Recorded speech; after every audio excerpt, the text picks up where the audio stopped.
भाजपा ने आज 25 जून को काला दिवस के रूप में मनाते हुए प्रेस कॉन्फ्रेंस किया।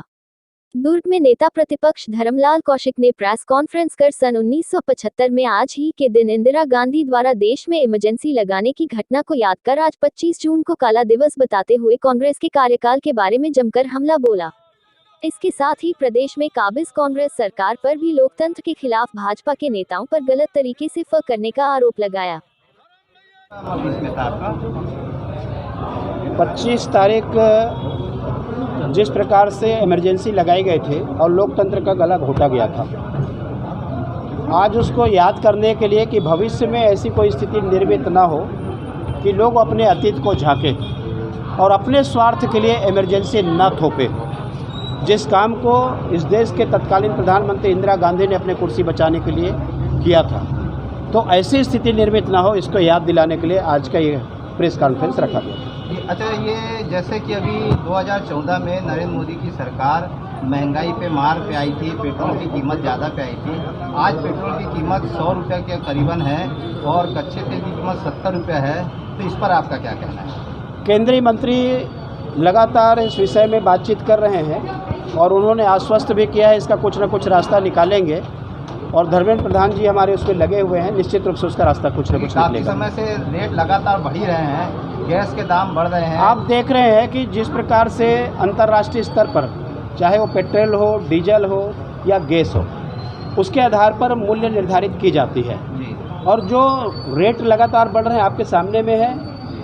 केंद्रीय मंत्री निश्चित रूप से उसमें चिंता कर रहे हैं, जाहिर भी कर रहे हैं और अनेकों बार इस विषय पे उनका ध्यान भी लाए हैं। तो हमें पूरा उम्मीद है कि आने वाले समय में कुछ ना कुछ मार्ग प्रशस्त होगा। अंतर्राष्ट्रीय स्तर पे तेल के दाम तो हमेशा बढ़ते रहते थे।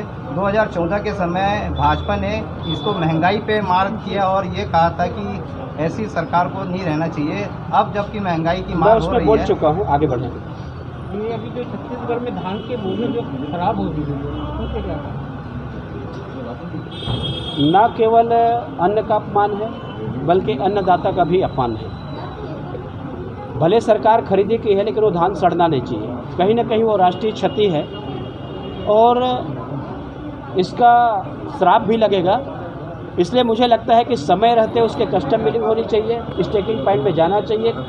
कवर इतने करोड़ रुपए खर्चा हो गए लेकिन केप कवर भी नहीं चढ़ा है, खुले आसमान के नीचे धान रखा हुआ है।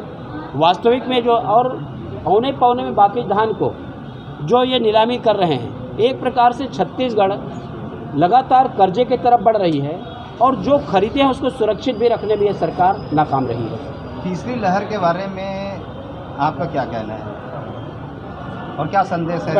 पहली लहर में तो हम लोग कम नुकसान में गए, दूसरी लहर में भारी जनधन की हानि हुई है। समय रहते जो व्यवस्था खड़ी करनी चाहिए नहीं हो पाई। छत्तीसगढ़ में बहुत पर्याप्त मात्रा में लोग मरे हैं। वैक्सीनेशन इसका तीसरी लहर का उपाय है। मैं नहीं बोल रहा हूँ, चिकित्सक बोल रहे हैं, वैज्ञानिक बोल रहे हैं कि आप वैक्सीनेशन कराइए, लेकिन छत्तीसगढ़ के सरकार उसमें भी राजनीति कर रही है। पहले संदेह व्यक्त किया गया स्वास्थ्य मंत्री के द्वारा, मुख्यमंत्री के द्वारा 2 महीना तक के रोका रखा और उसके बाद में लोग जब मृत्यु को चले गए तब ये खुद जाके वैक्सीन लगा के दिखा रहे हैं कि हम भी वैक्सीन लगवाए हैं। तो 2 महीना आखिर डिले किया और जो बीच में जिनकी मृत्यु हुई उसके लिए जवाबदार कौन है? यदि वो लगा लिए होते तो हो सकता है बच जाते। आयुष्मान योजना का लाभ नहीं मिला। आयुष्मान योजना जिनका कार्ड बना है और लोग घर से पैसा दिए हैं, इस सरकार को उनका पैसे वापस करने चाहिए। वैक्सीन के प्रति जागरूकता की ज़रूरत है। केवल कोई यदि विकल्प है, उपाय है तो वैक्सीन है। इसलिए मैं जनता से अपील करना चाहता हूँ आपके माध्यम से कि आप वैक्सीन जो आपके नज़दीकी सेंटर हैं आप उसमें जाइए, आप वैक्सीन लगवाइए। एक आध दिन बुखार आ सकती है, आपको भयभीत होने की आवश्यकता नहीं है। मैंने 2 टीका लगवा लिया है, आप भी टीका लगवाइए। आप सुरक्षित रहेंगे तो परिवार सुरक्षित होगा, परिवार सुरक्षित होगा तो समाज होगा और समाज सुरक्षित होगा तो हमारा राज्य होगा। इसलिए आप वैक्सीन जरूर लगवाइए। जैसे कि लगातार अभी कार्यकाल में आप क्या कहना चाहेंगे? कांग्रेस के 2.5 साल के कार्यकाल में सरकार पूर्ण रूप से फेल है। सारे विकास कार्य चौपट हो चुके हैं। छत्तीसगढ़ हमारा शांति का टापू अपराधगढ़ बनते जा रहा है। लगातार अनाचार, लूट, डकैती, हत्याएं हो रही है। अवैध शराब का छत्तीसगढ़ पूरा हिंदुस्तान का मंडी बन गया है।